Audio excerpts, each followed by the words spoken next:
Hello friends, मैं अंबिका कुमारी और आप देख रहे हैं let's learn with Ambika. Hindi साहित्य के महत्वपूर्ण प्रश्न के सीरीज़ में आपका स्वागत है। आज हम संत काव्य को ख़त्म कर लेंगे। लगभग 3 दिन हमने संत काव्य को देखा और इतना कर लेने के बाद मैं आपको ये तो गारंटी दे सकती हूँ कि संत काव्य पे आपको बहुत अच्छी पकड़ हो गई होगी। और हमने कोशिश की है कि बहुत ही कंसाइज वे में मैं आपको सभी चीज़ें बताती चलूँ और कम समय में ज़्यादा से ज़्यादा आपका प्रैक्टिस हो पाए। तो इसी तरह से हम हर एक चीज़ को देखेंगे। पूरा भक्ति काल को मैं अच्छे से पैटर्न वाइज आपको करवा रही हूँ। बहुत अच्छे से सीक्वेंस में चलेंगे ताकि हमारा एक व्यवस्थित रूप में सभी तैयारी अच्छे से प्रिपेयर हो पाए। तो यहाँ पे जितने भी लोग इस एग्ज़ाम की तैयारी कर रहे हैं, जितने भी लोगों के एग्ज़ाम में सिलेबस में आपका साहित्य पूछा जाता है, उनके लिए आपका इक्वली इम्पॉर्टेंट है, सबके लिए ये है। ठीक है, इसकी PDF आपको मेरे टेलीग्राम पे मिल जाएंगी, तो आप जाके वहाँ से प्रैक्टिस कर सकते हैं। इसका आंसर मैं आपको टिक करके दे देती हूँ। जितने भी क्वेश्चन करवाए हैं वो सब मैंने आपको दे दिया है टेलीग्राम पे, तो आप उसका अच्छे से प्रैक्टिस कर पाएंगे। ठीक है, अब हम यहाँ पे बात करेंगे तो हिंदी साहित्य के संत काव्य पे हम चल रहे हैं। कल जो है लोगों को बहुत ज़्यादा दिक्कत थी कलर को लेकर के। आई होप अब आपको कलर में कोई प्रॉब्लम नहीं होगी और आज मैंने कलर का ध्यान रखा है थोड़ा, ताकि आपको कोई दिक्कत ना हो। ठीक है, तो चलिए हम आगे बढ़ते हैं। जितने भी लोग आ गए हैं जल्दी से चैनल को लाइक कर दीजिए और जल्दी से सभी को शेयर कर दीजिए। ठीक है, फिर हम आगे बढ़ते हैं। और चैनल पे नए हैं तो सब्सक्राइब कर लीजिए। यहाँ पे जितने भी नए लोग हैं उनको मैं बता देती हूँ। काफ़ी लोग कमेंट में पूछते हैं तो मैं आपको एक बार में वीडियो में ही बता देती हूँ कि आदि काल, भक्ति काल, रीति काल, आधुनिक काल का मैंने आपको अलग अलग प्लेलिस्ट बनाया हुआ है, उसको ज़रूर आप देख लें। ये मैं आपको अभी फास्ट रिवीजन के तौर पे मैं आपको ये लेके चल रही हूँ। इसमें भी मैंने पूरी कोशिश की है कि जितना भी इम्पॉर्टेंट पॉइंट है, जितने भी इम्पॉर्टेंट बातें हैं आपके, जो भी मैं भक्ति काल लेके चल रही हूँ, इसमें जो इम्पॉर्टेंट है वो सब कुछ आपको करा दिया जाए। लेकिन आपको जो है अगर एकदम डिटेल में देखना है तो आप वहाँ से भी देख सकते हैं। और ये भी इतना जितना मैं आपको करवा रही हूँ अभी, इतना भी आप कर लेते हैं तो भी मोर देन इनफ है, क्योंकि मैं आपको कुछ छोड़ ही नहीं रही हूँ। सारे इंपॉर्टेंट फैक्ट हम यहाँ पे लेके चल रहे हैं, सभी चीज़ें मैं आपके साथ डिस्कस करते हुए चल रही हूँ। हिंदी साहित्य की बेहतरीन तैयारी मैं आपको करवा रही हूँ और यहाँ पे बहुत अच्छे हम प्रैक्टिस भी करेंगे। चलिए हम आगे बढ़ते हैं। निम्न में से कौन सी प्रवृत्ति संत काव्य की नहीं है? अब जो है आप इस स्टेज पे पहुंच गए होंगे, 2 दिन से आप संत काव्य पढ़ रहे हैं और अब आपको संत काव्य से बहुत सारे क्वेश्चंस ऐसे ही चुटकी में आप आसानी से इसको हल कर पाएंगे। तो यही होती है इसकी खूबी, जब आप चीज़ों को बार बार पढ़ते हैं। अभी तो आपने सिर्फ एक बार क्लास देखा है, अगर 2-3 बार आप इस क्लास को रिविज़न कर लेते हैं तो सभी चीज़ें आपको याद हो जाएंगी, कंठस्थ हो जाएंगी। ठीक है, तो इसीलिए सबसे ज़्यादा इंपॉर्टेंट है कोई बात आपको कैसे याद रहेगी, तो वो है सिर्फ और सिर्फ रिवीजन। ठीक है, तो काफ़ी बातें मैं कोशिश करूँगी कि मैं आपको रिपीट करती चलूँ ताकि आपको कोई परेशानी ना हो और आपको आसानी से याद भी होता हुआ चले। चलिए, गुरु की महत्ता का बात किया गया है, बिल्कुल किया गया है। रहस्यवादी भावना भी इसमें है, बिल्कुल है। बाय आडंबरों का खंडन भी इसमें किया गया, लेकिन वर्ण व्यवस्था को प्रोत्साहन इन्होंने नहीं दिया है। तो संत काव्य में जितने भी काव्य हैं, जितने भी कवि हैं, उन्होंने वर्ण व्यवस्था का पुरजोर विरोध किया है, किन्होंने भी प्रोत्साहन नहीं दिया है। ठीक है, तो इतनी बात आपको ध्यान में रखनी है। अगर इसमें मैं बात करूँ तो सबसे ज़्यादा महत्वपूर्ण जो होते हैं वो आपके कबीर हो जाएंगे। तो गुरु की महत्ता, रहस्यवादी भावना, बाह्य आडंबरों का खंडन, जाति पाति का विरोध, प्रेम की महत्ता का यहाँ पे वर्णन जो है देखने को मिलता है। तो ये सारी प्रवृत्तियों से भी प्रश्न आपके बनते हैं, तो इसको ध्यान में रखेंगे। चलिए आगे बढ़ते हैं नेक्स्ट क्वेश्चन पे। नेक्स्ट क्वेश्चन है, बहुत ज़्यादा पूछा जाता है और बहुत ही इजी क्वेश्चन भी कहेंगे, क्योंकि काफ़ी बार ये क्वेश्चन आपने देखा होगा। अजगर करे ना चाकरी, पंछी करे ना काम, दास मल्लुका कह गए सबके दाता राम। तो ये पूरी पंक्ति है और इसके नाम से ही आपको समझ में आता है, यहाँ पे राइट ऑप्शन आपका मलुक दास हो जाएगा। ठीक है, तो मलुक दास जो है वो काफ़ी इंपॉर्टेंट है। कैसे? तो ये आपके संत काव्य में ही आते हैं। और मलुक दास के शिष्य कौन है? मथुरा दास, ये भी बहुत पूछा जाता है। तो इनके रिगार्डिंग कुछ बातें हैं जो आपको ध्यान रखनी है। तो इनके शिष्य की मैं बात करूं, इनके शिष्य कौन है?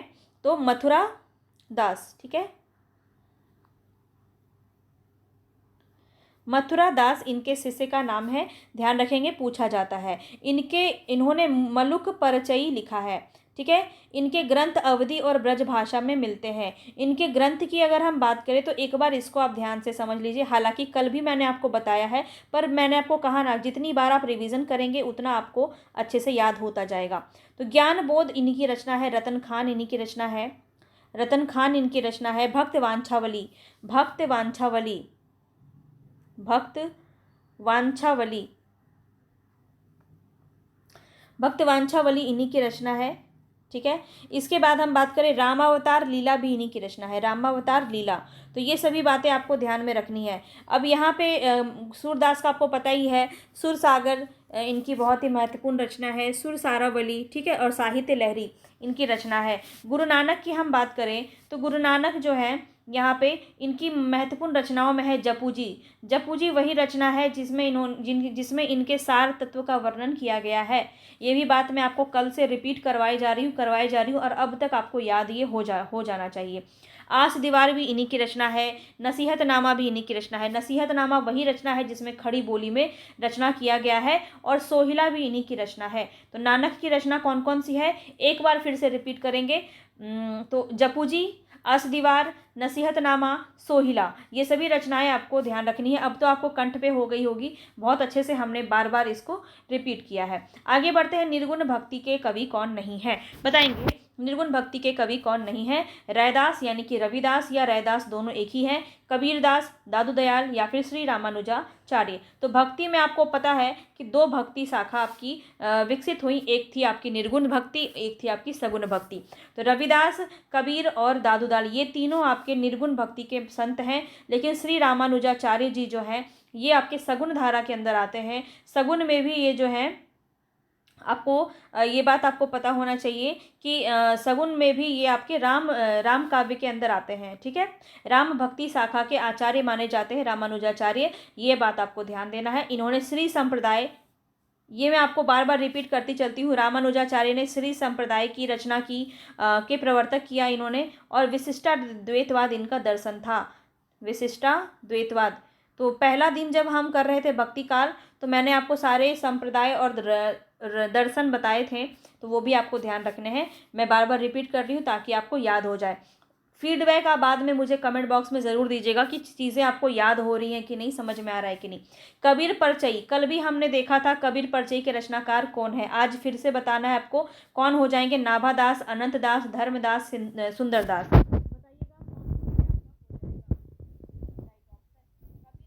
कल भी बताया था, तो अब आपको ध्यान से समझना है कौन सा यहाँ पे राइट ऑप्शन होगा, अनंतदास।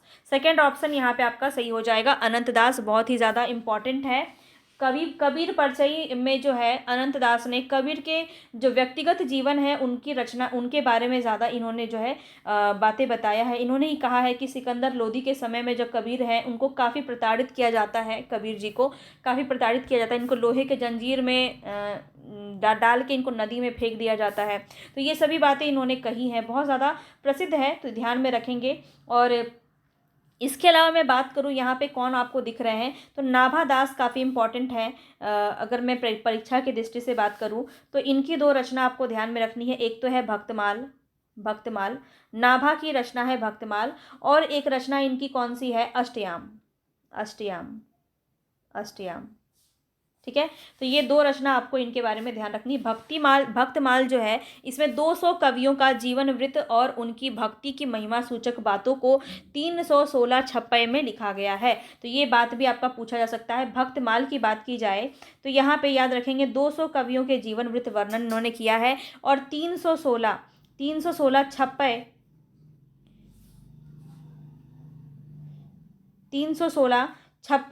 छप्पे में इन्होंने जो है लिखा है इसको, उनकी महिमा सूचक बातों को 316 छप्पयों में वर्णन किया है। तो ये आपको ध्यान रखना है भक्तमाल के अंदर। और अष्टयाम की अगर हम बात करें तो अवधि और ब्रज भाषा में दोहा चौपाई शैली में राम सीता का वर्णन इन्होंने अष्टयाम में किया है। ठीक है, सुंदरदास की अगर मैं बात करूं सुंदरदास की रचना है ज्ञान समुद्र सुंदर विलास, कल भी बताया था, तो याद रखेंगे, ये सभी बातें आपको याद रखनी है।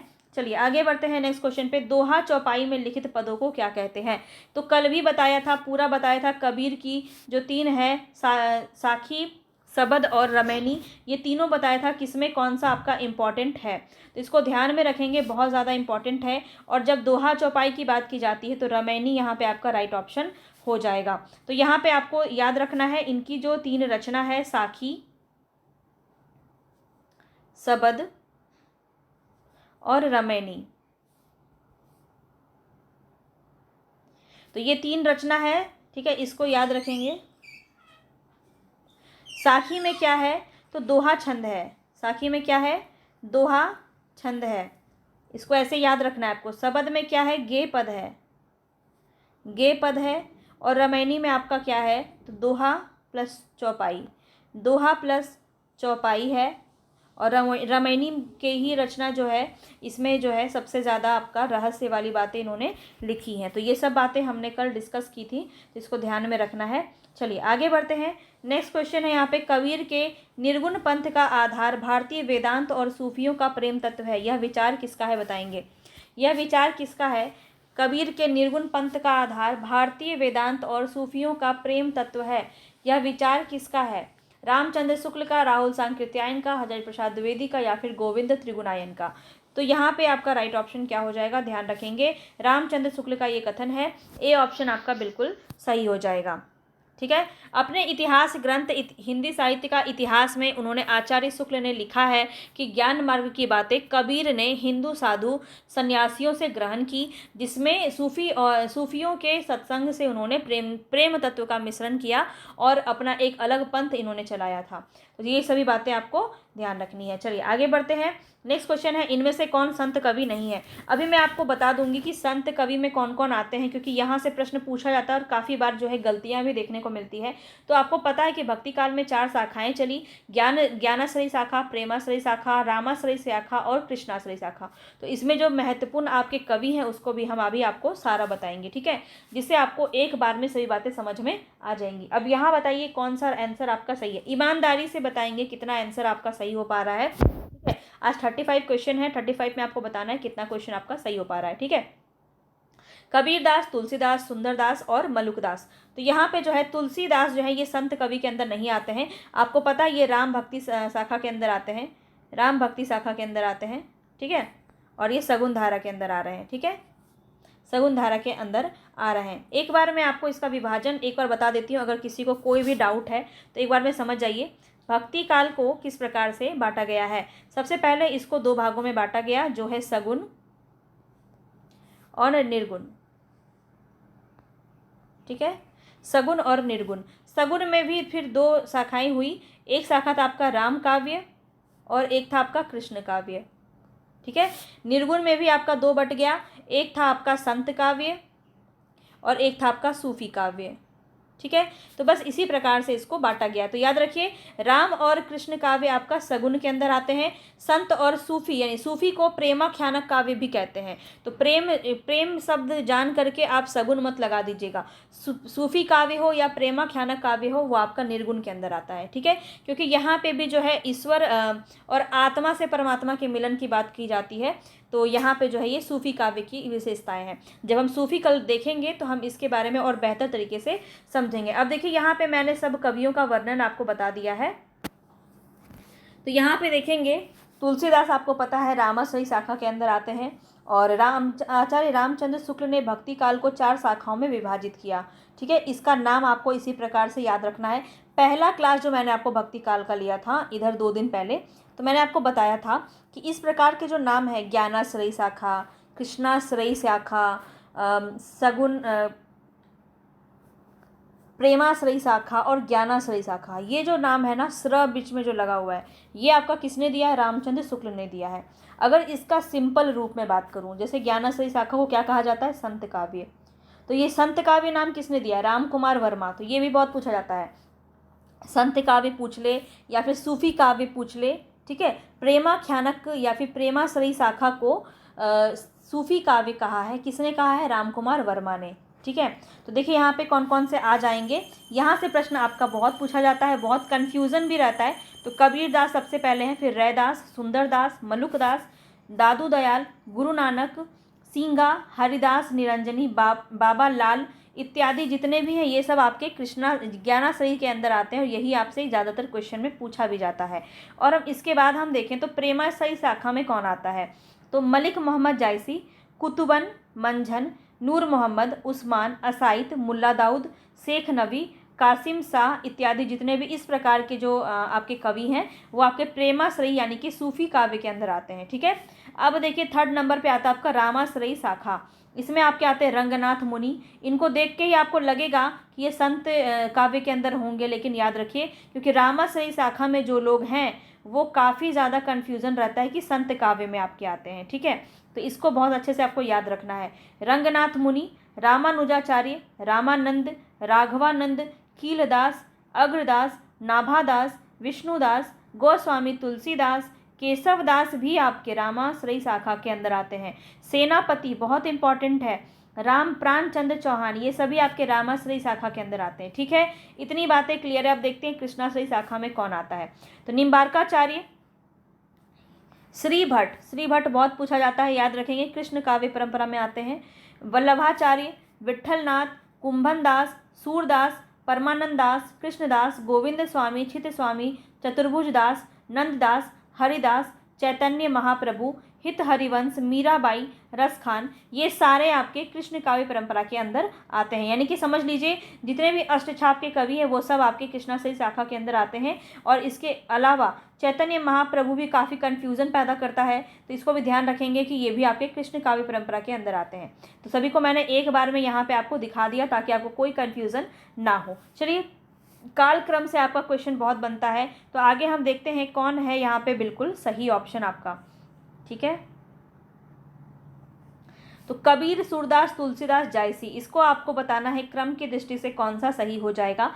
तो अगर मैं कबीर की बात करूं तो कबीर का जन्म कब से है? 1398 ईस्वी।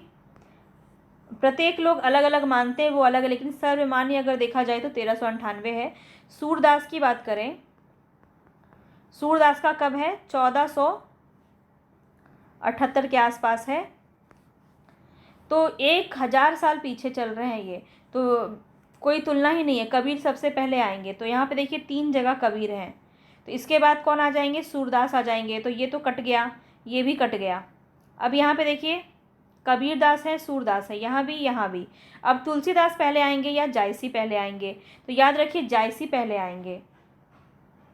जायसी की अगर हम बात करें तो 1492 ईस्वी माना जाता है रामचंद्र शुक्ल के अनुसार। ठीक है, सब में अलग अलग जो है, बहुत लोग अलग अलग मानते हैं। तो तुलसीदास की जो है जन्म वो 1532 के आसपास माना जाता है, 1532 के आसपास माना जाता है। तो इस प्रकार से अगर देखा जाए तो कौन सा सही हो जाएगा? आपका सेकंड ऑप्शन सही हो जाएगा। ठीक है, चलिए आगे बढ़ते हैं नेक्स्ट क्वेश्चन पे। नेक्स्ट क्वेश्चन है, संत काव्य में शब्द से क्या अभिप्राय है? अभी बताया है, कोई ऑप्शन में गलती आपको नहीं करनी है। ये थोड़ा सा मैंने कन्फ्यूज़न के लिए आपको दिया है 5 ऑप्शन, क्योंकि देखिए शब्द इतनी बार बता दिया है तो अब तो आपके दिमाग में छप जाना चाहिए। तो हमने पढ़ा था साखी शब्द रमैनी, तो देखिए दोहा छंद की रचना है, तो वो तो आपका साखी में होता है, ये तो नहीं होगा। संबोधन परक रचना है, ये भी नहीं होगा। उपदेश प्रधान रचना है, तो ये भी नहीं होगा। आपका राइट ऑप्शन 5th हो जाएगा, उपयुक्त में से कोई नहीं। आपको पता है कि शब्द में क्या है? गे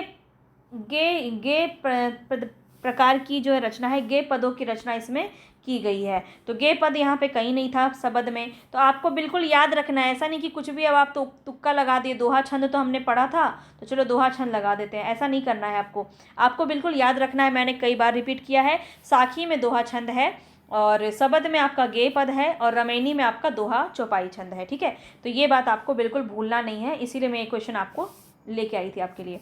अब यहाँ देखिए, आप कबीर के काव्य की प्रमुख प्रवृत्ति डैश नहीं है, नहीं बताना है। तो संबोधन परकता तो है, संबोधन परकता है यहाँ पे। इसके बाद हम देखें अगर, तो खंडन भी इन्होंने किया है। बहुत सारे जो रीति रिवाज चले हुए आ रहे हैं उनका इन्होंने खंडन भी किया है, तो ये भी हो जाएगा। इसके अलावा देखिए बहुश्रुतता भी हो जाएगा, तीव्र विरहानुभूति भी हो जाएगा। शास्त्रों का अनुमोदन इन्होंने नहीं किया है, तो 5th ऑप्शन यहाँ पे आपका सही हो जाएगा। ठीक है, शास्त्रों का अनुमोदन इन्होंने नहीं किया है। तो ये आपको याद रखना है कि कबीर के काव्य की प्रमुख प्रवृत्ति है जिसमें शास्त्रानुमोदन नहीं है। बाकी संबोधन परकता, खंडनात्मकता, बहुश्रुतता, तीव्र विरहानुभूति, सदगुरु महत्व, अवतारवाद का विरोध किया इन्होंने, निर्गुण भक्ति को अपनाया है इन्होंने, ये सभी प्रवृत्तियां से प्रश्न बनते हैं। ठीक है, चलिए आगे देखिए। मध्यकालीन संत काव्य पर निम्नलिखित में से किसका प्रभाव नहीं है? नाथ साहित्य, उपनिषद, अद्वैतवाद या फिर जैन साहित्य? बताएंगे मध्यकालीन संत काव्य का किस पर प्रभाव नहीं है। नहीं बताना है आपको, बताएंगे कौन सा यहाँ पे सही हो जाएगा।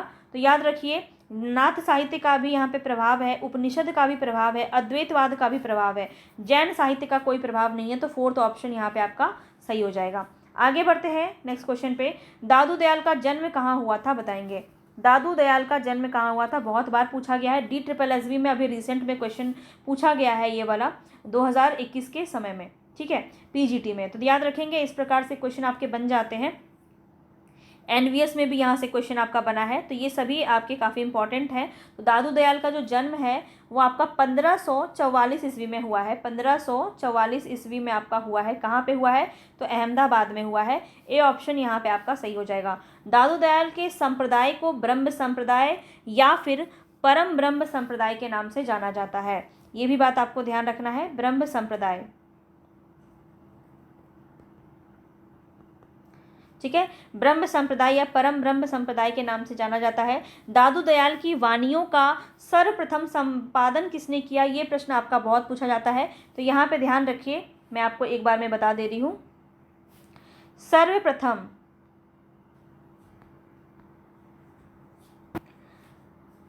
इनकी वाणियों का, दादू दयाल के बारे में बात हो रही है, इनकी वाणियों का, वाणी का संपादन, ठीक है। यहाँ पे ध्यान रखिए, इनके दो शिष्य थे, संत दास और जगन्दास, संत दास और जगन्दास, ठीक है। इन्होंने हरडे वाणी नाम से इन्होंने शीर्षक से इन्होंने संपादन किया था, ठीक है। पूछा जाता है हरडे वाणी किसकी रचना है, याद रखेंगे दादू दयाल की है, लेकिन इसको संपादन किसने किया, संत दास और जगन्नाथ दास ने। कौन, क्या नाम था, हरडे वाणी, हरडे वाणी, ठीक है, हरडे वाणी नाम से इन्होंने इसका संपादन किया था। तो ये प्रथम बार हुआ। इसके बाद इनके एक और शिष्य थे, नाम था उनका रज्जब, ठीक है। तो रज्जब ने दूसरी बार संपादन किया, पुनः संपादन किया इनकी वाणियों का, और किस शीर्षक से किया, तो याद रखेंगे अंगवधू, अंगवधू शीर्षक से इन्होंने संपादन किया, कि इन्होंने रज्जब ने, किसका, दादू दयाल की वाणियों का। समझ में आ गया। चलो आगे बढ़ते हैं नेक्स्ट क्वेश्चन पे। साधना के 3 अवयव बताए गए हैं, कर्म, ज्ञान और तीसरा कौन सा होगा, तंत्र, मन, भक्ति या वाणी। तो यहाँ पे आपका राइट ऑप्शन हो जाएगा भक्ति, ठीक है। यहाँ पे याद रखिए, साधना के 3 अवयव बताए गए हैं, कर्म, ज्ञान और भक्ति, और ये भी क्वेश्चन आपका DSSB PGT में पूछा गया है, ठीक है। आगे बढ़ते हैं, नेक्स्ट क्वेश्चन है, निम्नलिखित में से कौन सी नानक की रचना नहीं है। अब मैं आपको ये कल से रिपीट कर रही हूँ, नानक की रचना। अब बताओ यहाँ पे कौन सी रचना इनकी नहीं है। तो ग्रंथ साहिब हमने पढ़ा था, बिल्कुल पढ़ा था, अस दीवार पढ़ा था, ये भी पढ़ा था, रहिरास भी पढ़ा था। सिद्धांत पंचमात्रा इनकी रचना नहीं है, ठीक है, याद रखेंगे, सिद्धांत पंचमात्रा जो है इनकी रचना नहीं है। बाकी जो आप देख रहे हैं ये सभी रचनाएं इन्हीं की है। सोहिला भी एक याद रख लीजिएगा, सोहिला भी रचना इन्हीं की है, ठीक है, सोहिला, जपूजी भी इनकी रचना है, ठीक है, ये सब भी याद रखेंगे। चलिए आगे बढ़ते हैं। नेक्स्ट क्वेश्चन है, रैदास के पद किस धार्मिक ग्रंथ में संकलित हैं। रैदास के पद बताना है आपको, किस धार्मिक ग्रंथ में संकलित हैं, बाइबिल में, धार्मिक आदि गुरु ग्रंथ साहिब में, श्रीमद् भागवत में या कुरान में। तो यहाँ पे राइट ऑप्शन हो जाएगा आदि गुरु ग्रंथ साहिब में। सेकंड ऑप्शन यहाँ पे आपका बिल्कुल सही हो जाएगा। तो रैदास के 40 पद जो हैं वो गुरु ग्रंथ साहिब में संकलित हैं, ये भी ध्यान रखेंगे। 40 पद इनके जो हैं वो गुरु ग्रंथ साहिब में जो है संकलित हैं। रैदास जो थे वो चमार जाति के थे, ठीक है, और रामानंद के शिष्य थे। इनका जाति भी पूछ लिया जाता है कभी बार, तो ये जाति से चमार थे। और इनके गुरु थे, इनके गुरु कौन थे, इनके गुरु की हम बात करें तो कौन हो जाएंगे, रामानंद, ठीक है, रामानंद इनके गुरु थे। बहुत बार पूछा जाता है, ये आयु में कबीर से भी बड़े थे। और मीराबाई इनके गुरु हैं। मीराबाई के गुरु कौन है, मीराबाई के गुरु कौन है, रैदास, ठीक है।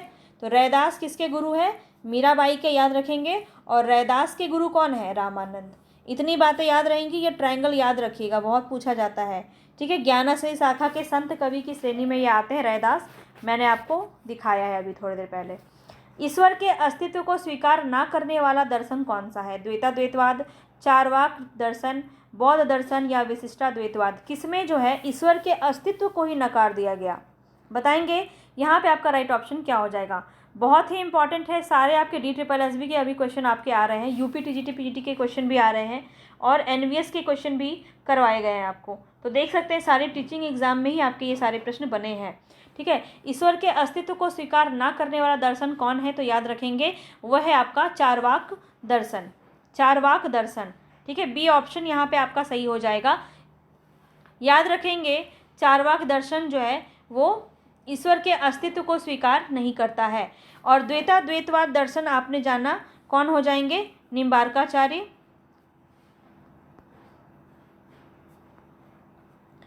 निम्बार्काचार्य, ठीक है। विशिष्टाद्वैतवाद रामानुजाचार्य,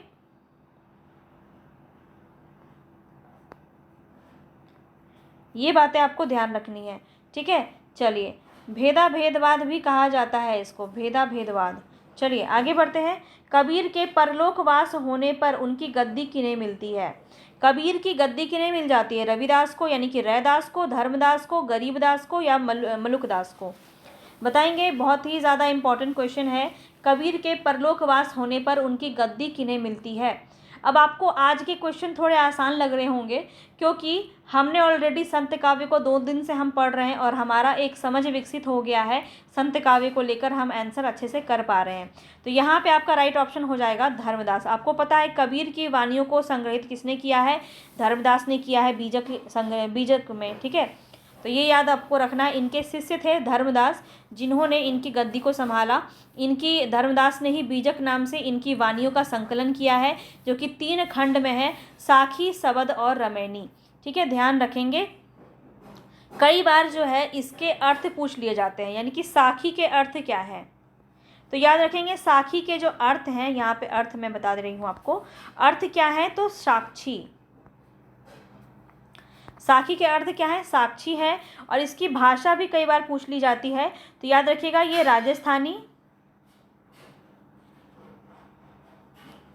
राजस्थानी पंजाबी मिली हुई खड़ी बोली है, ठीक है। राजस्थानी और पंजाबी मिली हुई बोली है इसमें, ठीक है। अब बात करें हम शब्द की, तो शब्द का अर्थ क्या होता है? शब्द। ये आपको पता ही है कि गे भाषा में है, और ये भी याद रखिए कि ये ब्रज भाषा में है, ठीक है। ये आपका ब्रज भाषा में है। ब्रज भाषा और पूर्वी बोली में बोला गया है, मतलब इनकी रचनाएं रची गई हैं।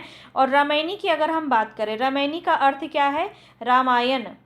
रामायण आपको पता है, रामायण आपका दोहा चौपाई शैली में है, जिसी वजह से रामायणी को हम जानते हैं दोहा चौपाई शैली। और इसमें भी ब्रज भाषा और पूर्वी बोली का प्रयोग किया गया है, ठीक है, सेम शब्द की तरह। तो ये भी आपको भाषा भी याद रखना है, अर्थ भी याद रखना है। रामायणी का अर्थ काफ़ी बार पूछा जाता है, ठीक है, तो इसको भी ध्यान में रखेंगे। आगे बढ़ते हैं नेक्स्ट क्वेश्चन पे। नेक्स्ट क्वेश्चन है, संत रज्जब द्वारा दादू दयाल की समग्र रचनाओं का संकलन किस नाम से जाना जाता है? सबंगी, ज्ञान समुद्र, ज्ञान बोध या फिर अंगवधू? अभी अभी ये क्वेश्चन मैंने आपको कराया है, तो बताएंगे यहाँ पे आपका राइट ऑप्शन क्या हो जाएगा? राइट ऑप्शन यहाँ पे आपका क्या हो जाएगा? तो यहाँ पे आपका राइट ऑप्शन हो जाएगा अंगवधू, ठीक है। अभी अभी बताया है मैंने आपको, याद रखेंगे, बहुत ज़्यादा ही इम्पोर्टेंट है। और रज्जब जो है ये दादू दयाल की समग्र रचनाओं का संकलन इन्होंने किया है अंगवधू नाम से। और सबंगी जो है ये पुस्तक रज्जब का है। सबंगी क्या है? तो ये याद रखिए, ये रज्जब की पुस्तक है, ठीक है, रज्जब की ही पुस्तक है। पुस्तक का तथा ज्ञान समुद्र किसका है? ज्ञान समुद्र आपको पता है किसका है? सुंदरदास का है, सुंदरदास का है। और ज्ञान बोध किसका है? तो मलुकदास का है। ये सारे क्वेश्चन भी मैंने आपको करा दिए हैं, ठीक है। अब आपको ये सारे क्वेश्चन याद हो जाने चाहिए, बार बार रिवीजन कीजिए, सभी बातें आपको अच्छे से याद हो जाएंगी। सबंगी किसकी पुस्तक है? रज्जब की। ज्ञान समुद्र किसका है? सुंदरदास का। और आपको मैंने ये भी क्वेश्चन कराया था कि सबसे शिक्षित कौन थे संत में, तो सुंदरदास थे। तो सुंदरदास थे, तो ज्ञान का समुद्र था इनके पास बहुत ज्ञान था, तभी तो ये शिक्षित थे। आप ऐसे जोड़ के याद रख सकते हैं। ज्ञान समुद्र की रचना किन्होंने की, तो सुंदरदास ने। ज्ञान का बोध किसको हुआ, मलुकदास को। ऐसे याद रख लेना, बस ज्वाइन करने के लिए बता रही हूँ। अदरवाइज आपको जैसे सही लगे आप वैसे याद कर सकते हैं, कोई दिक्कत नहीं है। आगे देखेंगे, नेक्स्ट क्वेश्चन है, कस्तूरी कुंडली बसे मृग ढूंढे बन माही, ऐसे घटी घटी राम है दुनिया देखे नाही। बताएंगे ये जो पंक्ति है आपका, इसमें किस वाद के अंतर्गत ये आया है। भावात्मक, रहस्यवाद, शुद्धाद्वैतवाद, अद्वैतवाद या इनमें से कोई नहीं। कस्तूरी कुंडल बसे काफ़ी इंपॉर्टेंट है ये आपकी पंक्ति और काफ़ी बार पूछी जाती है, ध्यान रखेंगे। और ये पंक्ति जो है किस दर्शन से प्रभावित है, तो याद रखेंगे अद्वैतवाद से ये प्रभावित है। ठीक है, प्रस्तुत पद में अद्वैतवाद है। अद्वैतवाद के प्रवर्तक कौन है, तो ध्यान रखेंगे शंकराचार्य हो जाएंगे। शंकराचार्य बिल्कुल सही हो जाएंगे। ठीक है, अद्वैतवाद के प्रवर्तक। ठीक है, अद्वैतवाद जो है वो सनातक दर्शन वेदांत के सबसे प्रभावशाली मतों में से एक है। अद्वैत मत के अनुसरण जीव और ब्रह्मा की भिन्नता का कारण माया है। और यहाँ पे इनके बारे में अगर हम बात करें तो उपनिषद, इनके जो अनुयायी हैं वो मानते हैं कि उपनिषदों में इनके सिद्धांतों की पूरी अभिव्यक्ति है और यह वेदांत सूत्रों के द्वारा अव्यवस्थित होती है। तो ये सभी बातें आपको इसके बारे में याद रखनी है। चलिए आगे बढ़ते हैं। कबीर का हठ योग किस साहित्य से प्रभावित है, बताएंगे। बहुत ज़्यादा इंपॉर्टेंट है, हठ योग आपका काफ़ी पूछा जाता है। सिद्ध या नाथ साहित्य, जैन साहित्य, सूफी काव्य, अपभ्रंश साहित्य। तो एक ही बात आपको ध्यान रखना है, तो कबीर जो है वो नाथ साहित्य से बहुत ही ज़्यादा प्रभावित थे, तो सिद्ध एवं नाथ साहित्य यहाँ पे हो जाएगा। ये भी आपको प्रश्न जो है पूछा गया है एक बार आपका बीपीएससी में ही, कि शुक्ल जी ने, रामचंद्र शुक्ल ने सिद्धनाथ साहित्य को इतिहास के रूप में इन्होंने नहीं रखा है इनको। ठीक है, तो ये प्रश्न भी आपका बना है एक बार, तो याद रखिएगा, बहुत पूछा जाता है। और कबीर का जो हठ योग है वो सिद्ध एवं नाथ साहित्य से प्रभावित है। और यहाँ पे हम बात करें तो रहस्यवादी कवि और संत थे कबीर, आप सभी को पता है। हिंदी साहित्य के भक्तिकालीन युग में ज्ञानाश्रयी और निर्गुण शाखा के अंदर ये आते हैं। और इनके कुछ पद जो हैं वो सिखों के आदि ग्रंथ में भी देखने को मिलते हैं। तो ये भी ध्यान रखिएगा, आगे क्वेश्चन मिलेगा इससे, तो बिल्कुल गलत नहीं होना चाहिए। हिंदी इनके जो पद हैं वो सिखों के आदि ग्रंथ में भी देखने को मिलते हैं। सिखों के आदि ग्रंथ कौन है ये मुझे आप कमेंट बॉक्स में बताइए। चलिए आगे बढ़ते हैं। नेक्स्ट क्वेश्चन है, दुर्गा सप्तशती का चंडी चरित्र के नाम से हिंदी अनुवाद किसने किया। दुर्गा सप्तशती का चंडी चरित्र के नाम से हिंदी अनुवाद किसने किया। गोविंद सिंह, अंगद देव, अमरदास या फिर गुरु नानक। बताएंगे राइट ऑप्शन गोविंद सिंह, यहाँ पे आपका ए ऑप्शन बिल्कुल सही हो जाएगा। ठीक है, इन्होंने ही हिंदी में अनुवाद किया। और गुरु नानक जो है वो सिख संप्रदाय के प्रवर्तक माने जाते हैं, आदि गुरु माने जाते हैं। और गुरु नानक की रचनाओं के बारे में तो मैंने आपको जिक्र किया ही है कई बार। चलिए आगे बढ़ते हैं। निम्नलिखित में से किस संत कवि नहीं, किन्हें जो है संत कवि नहीं माना जाता है। अब पूरा संत कवि मैंने आपको बता दिया है, बताइए यहाँ पे कौन सा सही हो जाएगा। तो कबीरदास भी हैं, रैदास भी है, मलुकदास भी हैं, तो सीधा सीधा एलिमिनेट कर सकते हैं आप। फोर्थ ऑप्शन सही हो जाएगा ईश्वरदास। ठीक है, ईश्वरदास इसके अंदर नहीं आएंगे, बहुत इंपॉर्टेंट है, सभी को याद रखिए।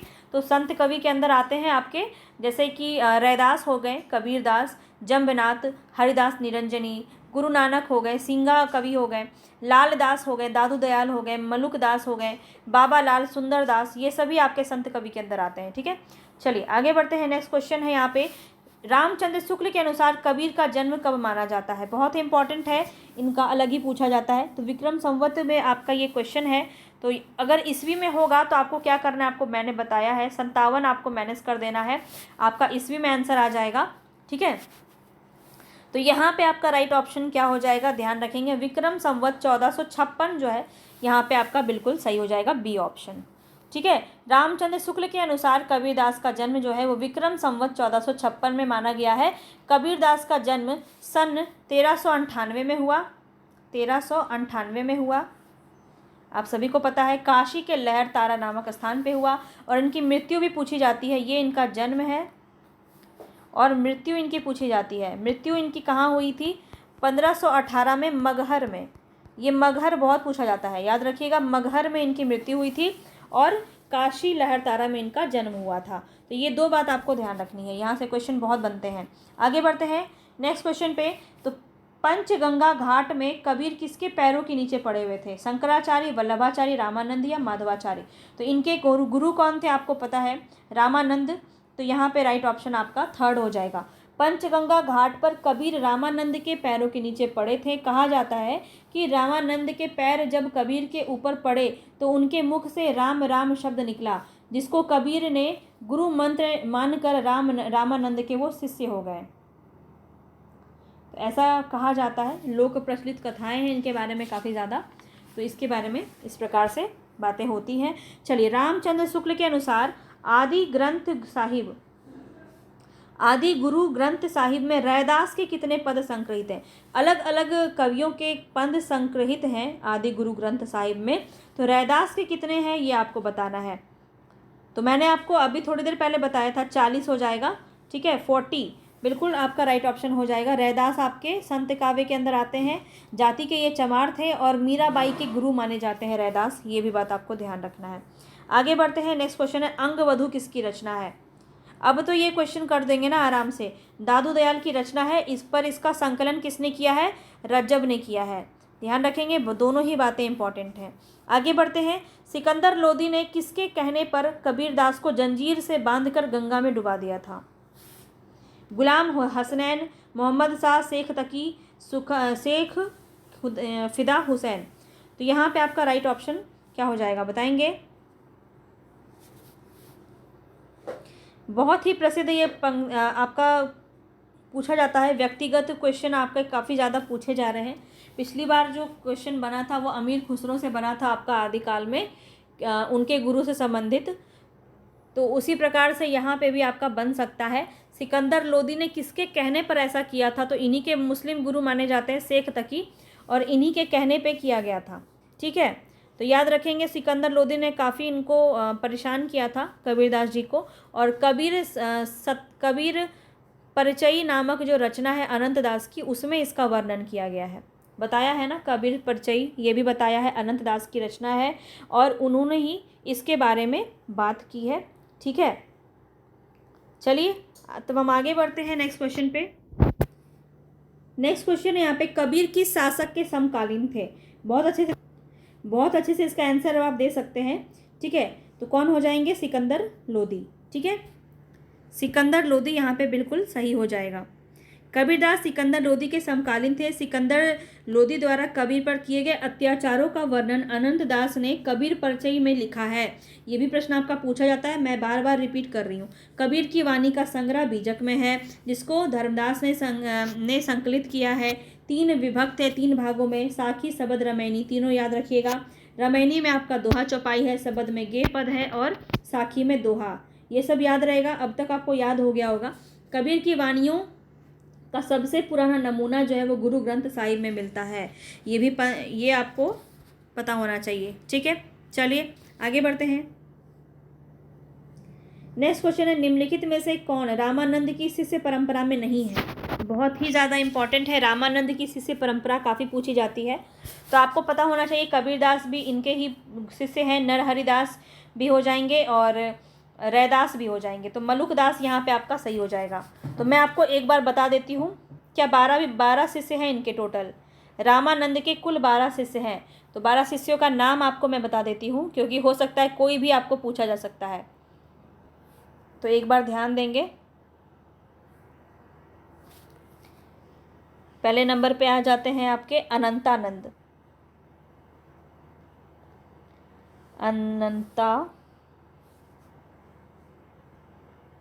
नंद।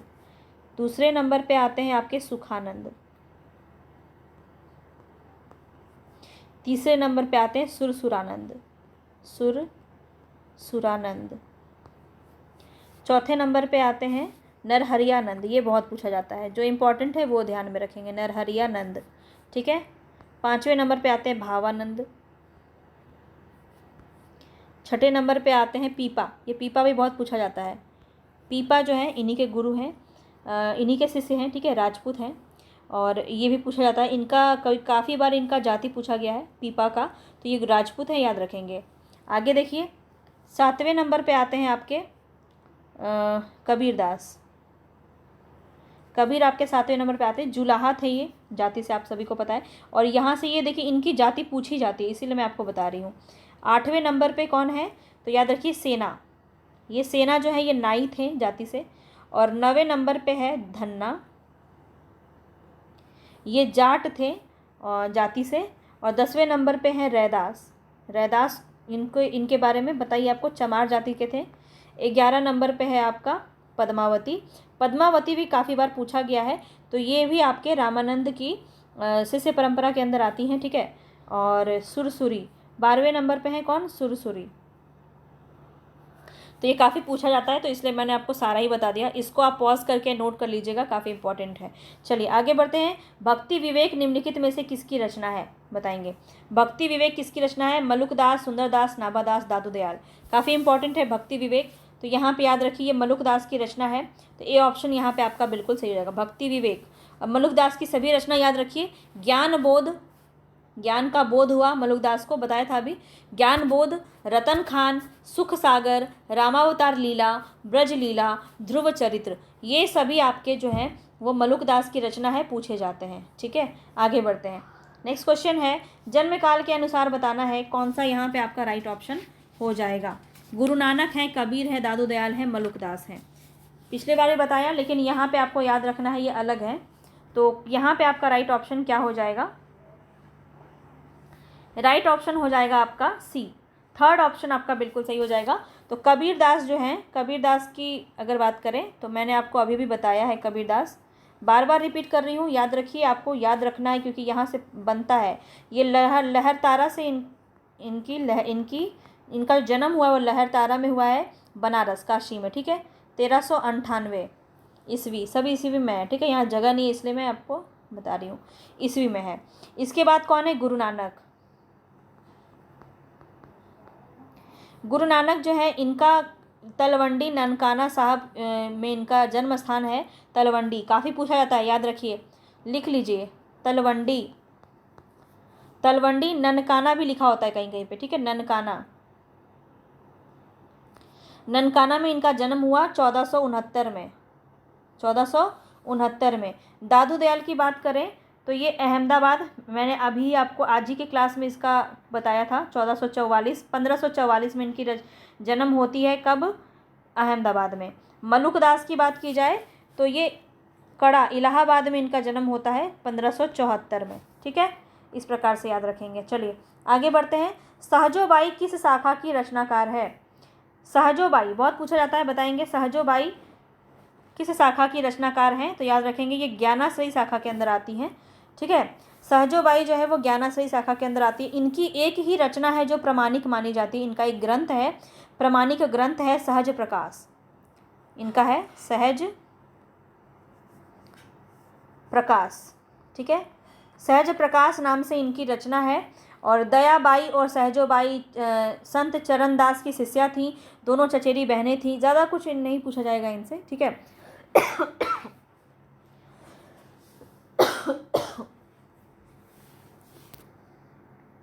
तो सहज प्रकाश नाम याद रखिए, इनकी रचना है 1962 ईस्वी में। आगे बढ़ते हैं। हरडे वाणी और अंगवधु किसकी वाणी के संकलन है, तो याद रखिएगा हरडे वाणी और अंगवधु दोनों ही बताया था आपको। तो याद रखेंगे हरडे वाणी को किसने संकलित किया था, बताया था आपको, तो याद रखेंगे संत दास और जगन्नाथ दास।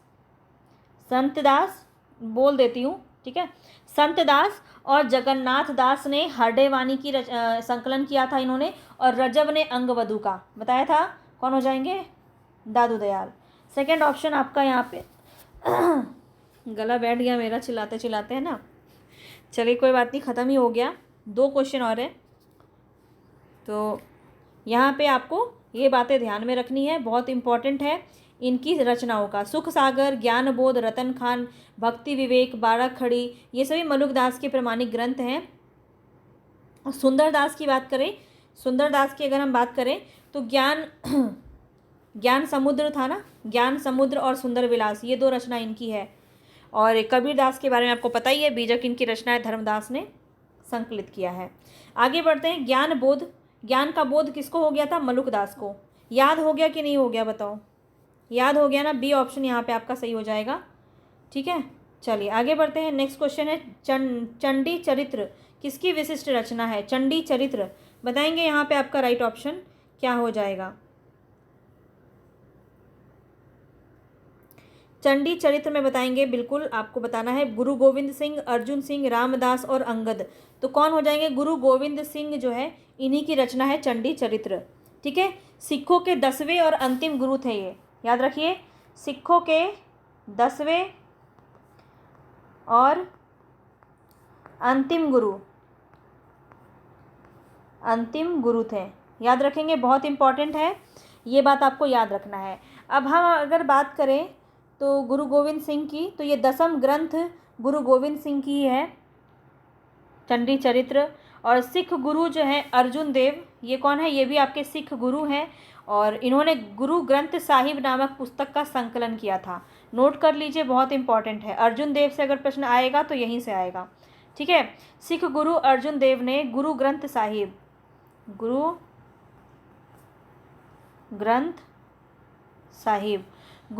साहिब नामक पुस्तक का संकलन किया था इन्होंने। ठीक है, संकलन किया था, ये बात भी आपको याद रखना है। तो सबसे पवित्र धार्मिक ग्रंथ मानी जाती है सिखों की ये। ठीक है, ये बात भी आपको याद रखना है। ठीक है, तो आई थिंक मेरा ख़त्म हो गया, एंड हो गया। तो चलिए यहाँ पे इसको फिनिश करते हैं। आज का हमारा जो सेशन था यहीं तक था। ये अचानक से ऐसा क्यों हो गया? कोई बात नहीं, अब हमारा ये ख़त्म ही हो चुका है। पूरा 35 क्वेश्चन हमने देख लिया। तो चलिए मैं आपको एक होमवर्क दे देती हूँ, ये आप मुझे बताएंगे होमवर्क क्या है वो आप देख लीजिए। संत काव्य परंपरा के अंतर्गत कौन नहीं आते हैं? मैं 4 ऑप्शन देती हूँ, इसमें आप मुझे बताएंगे। ठीक है, 4 ऑप्शन दे रही हूँ। कबीर, दादू दयाल, गुरु नानक और नंददास। बताएंगे इन चारों में से कौन है जो संत कवि परंपरा के अंदर नहीं आते हैं, और नहीं आते हैं तो वो किस परंपरा के अंदर आते हैं। तो ये आपको कमेंट बॉक्स में मुझे बताना है। ठीक है, ये है आपका होमवर्क, ये ज़रूर आप मुझे कमेंट बॉक्स में बताएंगे। और कैसा लगा आज का पूरा क्लास मुझे ज़रूर बताइएगा। संत काव्य अच्छे से आपको समझ में आ गया कि नहीं आया? कल से हम सूफी काव्य देखेंगे, इसके बाद हम राम भक्ति शाखा और उसके बाद हम कृष्ण भक्ति शाखा को देखेंगे। भक्ति काव्य थोड़ा बड़ा है, इसको हम अच्छे से करेंगे, बिल्कुल भी कोई जल्दबाजी की तरह हम नहीं चलेंगे। चलिए आगे बढ़ेंगे, फिर से नेक्स्ट वीडियो की तरफ चलेंगे। और यहाँ पे हम आज आपसे विदा लेते हैं। धन्यवाद। पसंद आया होगा तो लाइक, शेयर और सब्सक्राइब ज़रूर कर दीजिएगा।